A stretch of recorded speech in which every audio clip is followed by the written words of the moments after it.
Alright, so this is a long talked about review for a knife I've had for a couple of years. And I'll be throwing in some still shots of some stuff. But I did a mustard patina on this a little bit and did some vinegar and some other stuff. I've batoned it. I batoned some Osage orange. I'll see if I can find the photos.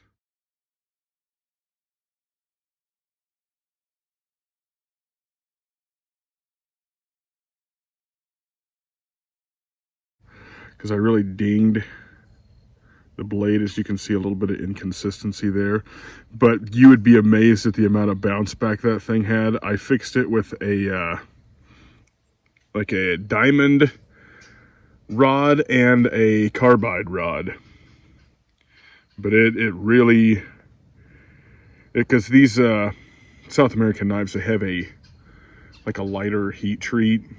They're softer knives, and I didn't even really know that until I started digging into like machetes and stuff like that, and I started really putting them through crazy hard use as far as on hardwoods. But a lot of South American companies have the idea that if you got a softer heat treat, if it bends, you can take it to the shop, hammer it back out, provided you don't just bend it completely insane and put a new edge on it. And it's, you know, it's more, they see that as the durability. Whereas the Chinese and the Americans, they want a crazy hard edge. And the edge is hard on these, and you can get a crazy good freaking edge on it. I think that's the advantage. These knives are so easy to sharpen. And if you don't just absolutely destroy them in bending them, they're going to work out just fine. But I've batoned a bunch of wood with this thing, and I'll do a little bit of demo crap. Everybody, you know, shows some shavings and batoning and, you know, using it on a ferro rod, and I'll do that, and I'll talk about it. It doesn't really do that good with a ferro rod for some reason. It seems like the edge doesn't. I need to file on the back of it and get like a 90 degree, but again, it's soft enough. It seems like that doesn't really want to do it. Now I've got an Uberleben ferro rod, and it's a nice soft job, and it'll probably do the trick. But the other harder ones, now, I wouldn't want to really do that with, well, this is the one that I have on it, but it's got a striker with it. We'll see, since I've kind of knocked some of the coating off of this, if it's going to work. Move that Uberleben. That thing's freaking awesome. If you want a good ferro rod, Uberleben is good stuff. As far as this goes, we'll see how that works.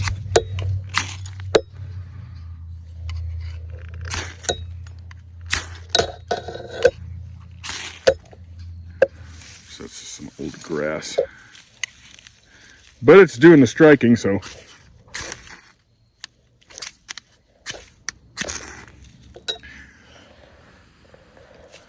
Either way, it's not really wanting to kick that grass off, but, you know, it doesn't really want to strike ferro rods, especially the harder ones. Now, the Uberleben is the good soft stuff. It's probably my favorite ferro rod. It's just easier to use. But yeah, this, I haven't tried to go easy on this blade. I processed down an entire deer last year with it. So this is a year-long use review. I mean, I didn't use it every day, but I've used it for cleaning deer last year. I've used it for camp chores and cutting a bunch of food up in the kitchen. That's another thing I did a lot of work with, is use this thing as a freaking kitchen knife a lot. Just seeing how easy it was to resharpen and that type of thing. I love the fit and finish. I love the walnut handles. I love the scabbard. It's a good quality scabbard, good thick leather. Try to get that to focus. Focus, you turd, focus. Good thick leather with the little ferro rod slip-in thing. Dangler style. But as far as the use of this, the only thing that I'm really disappointed with, now that I know that South American blades are a softer heat treat, I can respect the reasons why, and I've definitely seen this thing come back from really getting boogered up. If I can't find the screenshots that I had took of this thing, it was really, really freaking bad. That's all I can say. I'll try and show the inconsistencies one more time, but like right there, this thing was all jacked up, but it came back. But anyway, if you've got it good and sharp, because I did a hog like 2 weeks ago. No, it was a week ago Wednesday, so it was a week and like 4 days, or a week and, yeah, week and 2 or 3 days. But I had shot the hog with an AR-15 right in the head, but I wanted to bleed it, so I mean this thing went right into the jugular. And brace yourself, I'm going to throw the pickup here.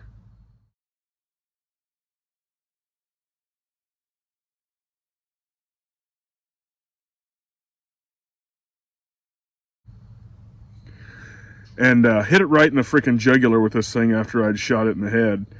And it opened it up real good, real fast. I mean, you gotta poke through that hog skin, but once you got it through, man, it just cut through like freaking a hot knife through butter, man. It was sweet because I'd had a good edge on it. And we'll see if I can. I'm not the world's greatest knife sharpener, to be quite honest. I might not be able to see if I can.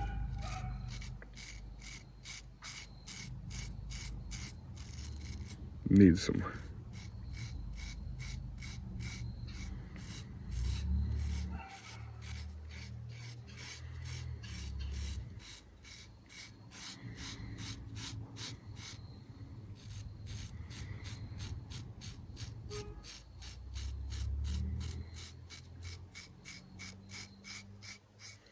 Looks like towards the tip is a little sharper than the rest of it, but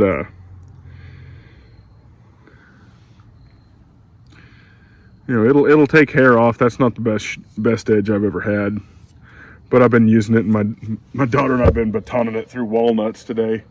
So I know this isn't really a small piece, but you know, and this got a lot of knots on it. It may not be the best to demo, but it can do the carving and the shaving stuff off. It's not bad. That's not the greatest, but that's like a big, shall we say, chunk. It does better with thinner stuff where you can get a good.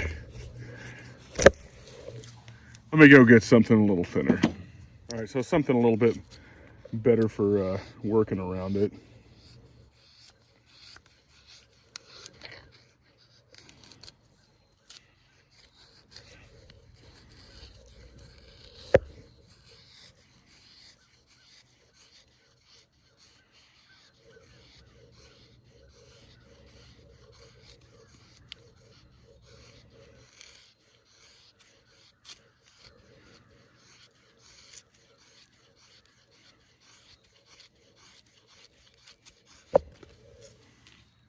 So it'll do, that's not the greatest, but it'll do the tasks. You know, you could cut notches. It's probably not sharp enough to cut notches right now, but let's see.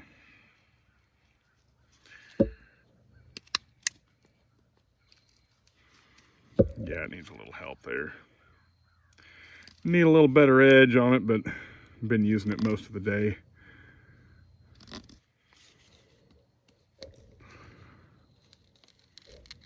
Yeah, I haven't put a lot of force on that right now. But in general, the biggest problem I have with it is it doesn't hold an edge. I mean, I cleaned an entire hog, and about halfway through, I had to switch to a Mora just because it quit being the laser sharp, awesome blade that it usually is.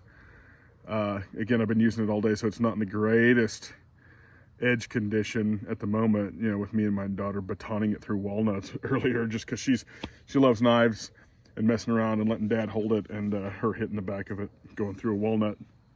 That's something she just loves to do, and trying to train up my kid to kind of respect things. So yeah, I mean, that's the drawback to the South American heat treat, is that the edge doesn't last long if you're processing meat.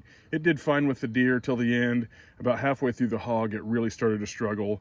But if you've got something to re-edge it, you know, it'd be a snap to put a new sharp edge on it again and just keep going. I just didn't have anything with me when I was cleaning out that hog.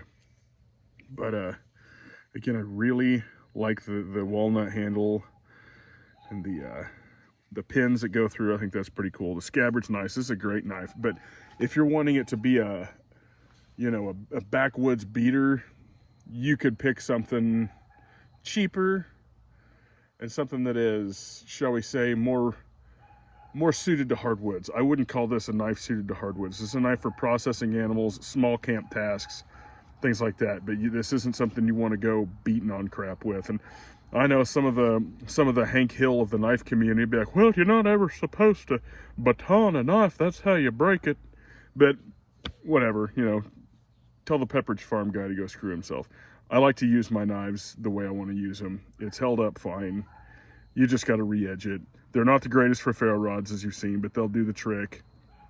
And this one's ugly because I have put mustard on it and left it overnight and stuck it in vinegar and hogs and cut vegetables and whatever else. So yeah, I like the knife. I think it's a good knife, but it's not a backwoods hard-edged beater, that's for sure. This is a camp knife, maybe some fire making and carving tasks, but it is not the typical big beater that you would want to take and baton small saplings, or, you know, like try to chop a tree down. There's no swinging weight to this bad boy.